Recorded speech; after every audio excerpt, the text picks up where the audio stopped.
Well, hello everybody. Welcome back to Burnt Church. I hope everybody out there is having a good day. It's beautiful right here today. It's a little bit warm, but I can deal with it. It's not that bad. Well, I sure do thank all of you for coming back by and watching. And I thank you for all the support that you've been giving the channel. All the views and all the subscribers that's new here, welcome to the channel. Well, I was out here doing this work, and I've hit the red clay now. And it's slow go after you hit this red clay. So I have a lot of time to think.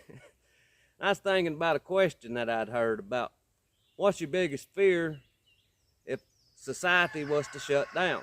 Like if there was an EMP that knocked out the grid and there wasn't any electricity and it fried all electrical appliances. What's your biggest fear? Well, while I was digging this hole, I got to thinking, what would be my biggest fear? Aside from any medical conditions that you would need electricity for, what's your biggest fear? I would like to know what other people's biggest fear is, and it's a thought that might change some ways that you prep in the future. So I'll explain to you what my biggest fear is, or I'll try to.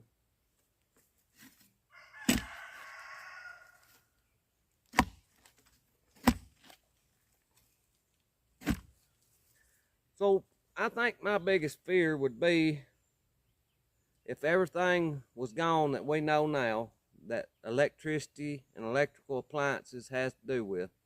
I think my biggest fear would be fire. And I ain't talking about fire burning up the house. I'm talking about fire as a means of eating and a means of warmth. I mean, can you imagine not having fire? And I know what you're thinking. You're saying, well, electricity don't mean there's not fire, and that's true. No electricity, you still have fire. Well, my grandpa was raised before there was electricity, or at least before there was any here around in our area. And he's told me stories when I was a kid growing up of the way things was. He had to help keep a fire building, the old fireplace. He was the oldest boy, so it fell on him a lot to have to try to get up and get the house warmed up and stuff before all the younger ones got up. He's told me stories of snow being on his covers of a morning when he would wake up. The old houses that people lived in around here then, he said you could be on the inside of the house and feed the chickens through the cracks in the floor. He said the chickens be under the floor and you could see them through the cracks in the floor, cracks in the wall. He said you could see daylight just about anywhere you look. And that's what they had to live in. And the old fireplaces, if you wasn't real wealthy, your house was lucky to have one fireplace. And can you imagine trying to heat something with that many holes in the wall with just that fireplace?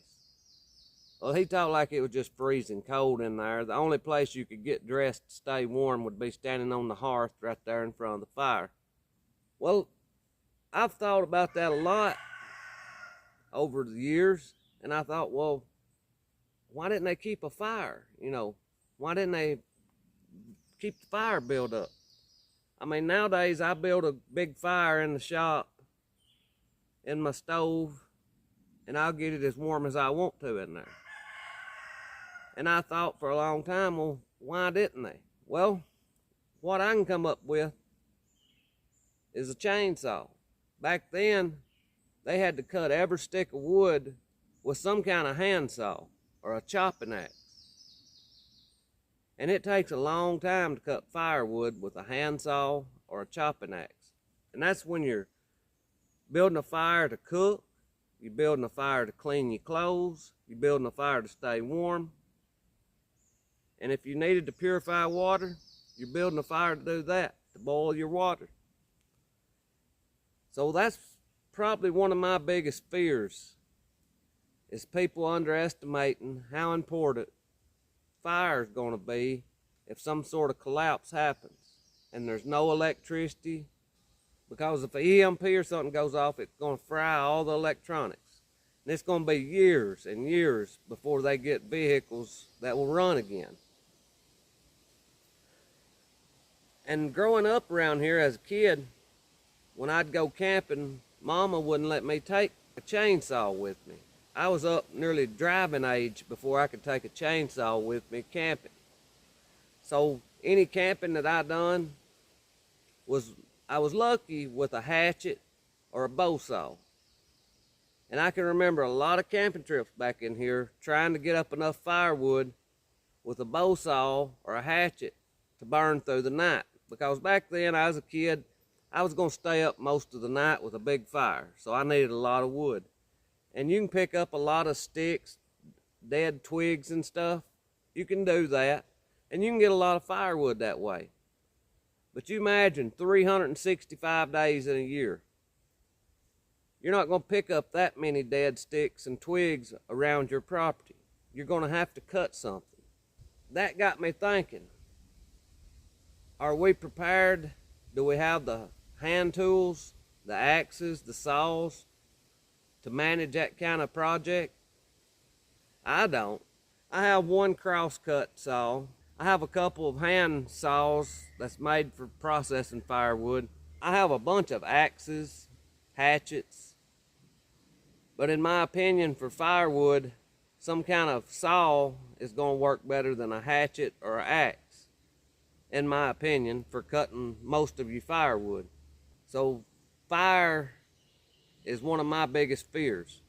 And I need to do more prepping wise to have more tools to process firewood with. So like I said at the beginning, if you would put down in the comments what your biggest fear is. What do you think would cause you the most discomfort after electricity and stuff's gone? And I hope and pray that it never happens. But if it does, what's your biggest fear? So what this video was about is just to get you thinking about things that could happen. And I don't mean anyone needs to live in fear of what might come. We need to be ready for things that might come. So I thank you for watching. I pray God blesses you, and I'll see you in the next one.